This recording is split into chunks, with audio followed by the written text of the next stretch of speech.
Imagine trusting someone with your deepest fears, your most fragile truths, only to one day find those very confessions turned into weapons, used against you in silence, behind closed doors.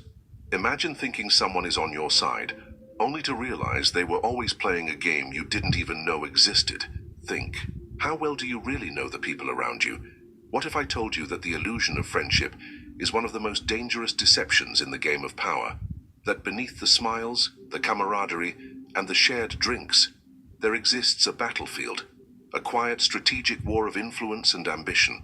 In this video we are about to descend into the brutal but honest philosophy of Niccolò Machiavelli, a name that still echoes through history, not because he taught kindness or morality, but because he dared to reveal the ugly truths about human nature and political power. And among these truths, there is one that unsettles even the most guarded hearts. No one is truly your friend. This idea isn't meant to poison your trust, it's meant to open your eyes. We will explore how Machiavelli's raw insights, combined with psychological evidence and the reflections of modern thinkers, offer a map to understanding power, manipulation, and why solitude of mind might be safer than shared loyalty. And stay with me until the end, because the final insight is the most powerful of all. It can change the way you navigate relationships forever. Niccolò Machiavelli was not a man of soft words. In The Prince, written over 5 centuries ago, he stripped away idealism and exposed the stark mechanics of politics and power.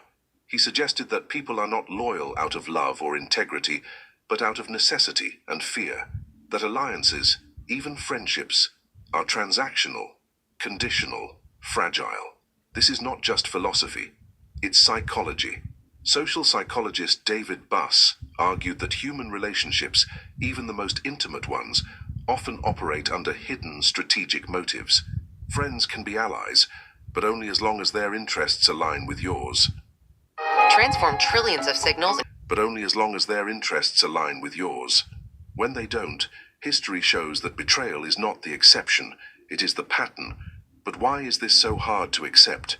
Because we are taught from a young age to believe in bonds, in loyalty, in the sacredness of friendship.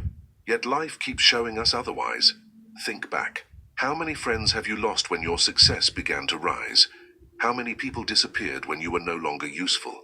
We all have stories of sudden distance, unexplained betrayals, or false alliances that unravel when tested by adversity or opportunity. And when we look at this through the Machiavellian lens, the answer becomes clearer. They were never your friends. They were participants in a shared illusion, one that served them, until it didn't. Machiavelli never said, "Trust no one." But he taught that trust should be given sparingly, strategically, and never blindly. He believed that appearances often matter more than truth, that people will wear masks to gain advantage, and those who don't recognize this game are the ones who suffer most. We see this even in modern environments. In corporate boardrooms, in politics, in social circles, how many friendships are just alliances cloaked in warmth? How many smiles hide competition? Psychologist Robert Greene, in The 48 Laws of Power, reinforces this concept. He writes, "Be wary of friends. They will betray you more quickly, for they are easily aroused to envy. Friends are emotionally invested. That emotion, when combined with ambition or jealousy, is combustible. A friend who knows your weaknesses is far more dangerous than an enemy who only knows your reputation." Now, before this all sounds too bleak, understand this.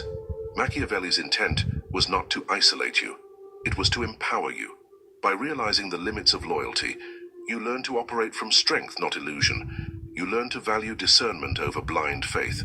You learn that in the game of power, naivety is the most fatal flaw. Ask yourself this. If someone's support of you depends on their gain, was it ever real? And more importantly, what does that mean for the way you trust people moving forward? As we continue, I will reveal how Machiavelli believed power could be maintained through calculated detachment, and why today, more than ever, emotional independence is a form of power. We'll also look at how thinkers like Friedrich Nietzsche and Carl Jung echoed Machiavelli's message from different angles, highlighting the shadows in human behavior that we too often ignore. And near the end of this journey, I will share the most critical insight, the one Machiavelli never wrote explicitly, but implied through every lesson.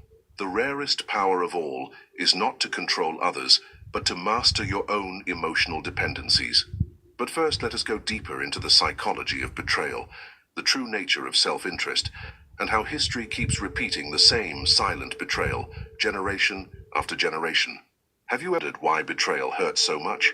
It's not the act itself, it's the shattering of the story we told ourselves.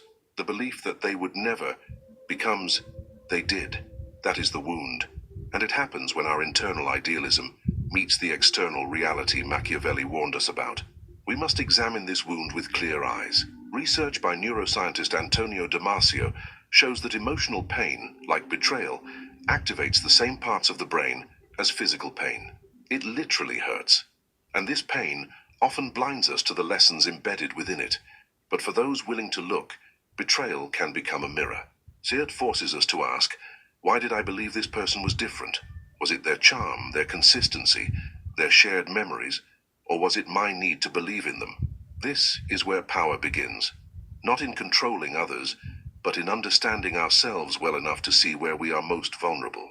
The areas where our desire for connection can override our instincts, where we trade judgment for hope. Machiavelli's genius was his refusal to sugarcoat this truth. He warned rulers not to rely on love because love fades. Fear, however, remains consistent, and in a world where loyalty is fluid, stability is built on power. Hold the captive. Power, not affection. You don't have to rule a kingdom to apply this. In your personal life, this means learning to watch people's actions, not their words. It means building relationships with eyes wide open, not through suspicion, but through clarity. You can still connect, still care, but from a position of strength. Because the moment you assume someone would never betray you, you've already given them more power than they should have. As we move forward, we'll explore what it means to build power ethically in a world that often rewards deception. We'll examine how to read people the way Machiavelli did, how to observe patterns, question intentions, and navigate life not with fear, but with wisdom. And remember, the most important revelation is still to come. But first, reflect on this. Have you mistaken loyalty for comfort? Are there relationships in your life that only exist because you haven't yet challenged them? Leave your thoughts in the comments. Let's build a space where we explore not only the nature of others, but also the truths within ourselves. It is built for survival, and Machiavelli understood this long before modern psychology gave it terms and diagnoses. In The Prince, he wrote that men are ungrateful, fickle, false, cowardly, covetous, not because they are evil, but because they are human, driven by fear, ambition, and self-preservation. This is not a call to cynicism. It is a call to clarity. Understanding the mechanisms behind human behavior is what gives you the upper hand, not to exploit others, but to stop being exploited yourself. Modern behavioral science supports this. In studies of game theory, such as the prisoner's dilemma, we consistently see that cooperation lasts only as long as both parties believe they benefit. The moment one sees more gain in breaking the agreement, they do. Now consider your relationships. Are they based on shared values or shared benefits? Would they stand if your success grew, if your misfortune deepened? These are questions few dare to ask, because the answers may fracture illusions we hold dear. But illusion is not strength. Awareness is. Friedrich Nietzsche, whose philosophy often runs parallel to Machiavelli's, wrote in Thus Spoke Zarathustra, "Whoever fights monsters should see to it that in the process he does not become a monster." This means, once you recognize the manipulative nature of the world, your next test is not to copy it, but to transcend it. Yet transcending the game of manipulation requires you to first see the board clearly. So how do we begin to observe others? Not with paranoia, but with wisdom. Start with silence. People reveal more in what they do not say than in what they do. Silence creates space for truth to appear. Let them talk. Let them fill the silence. Listen not just to their words, but to what motivates them, their insecurities, their ambitions, their need to be seen, respected, feared, or loved. All of it is data. Machiavelli advised rulers to appear merciful, faithful, humane, sincere, and religious, but to be ready to act in the opposite way if necessary. In essence, project virtue, but be armed with strategy. This is what he meant by the dark game of power, not evil acts for the sake of cruelty, but calculated moves that protect your position in a world where trust is fragile. In modern times, we see these dynamics everywhere, especially in politics, in business, and yes, even in family dynamics. Those closest to us often know our vulnerabilities best. If Machiavelli were alive today, he might warn us, it's not your enemies who destroy you, it's your confidants when the tides turn. Now let's pause.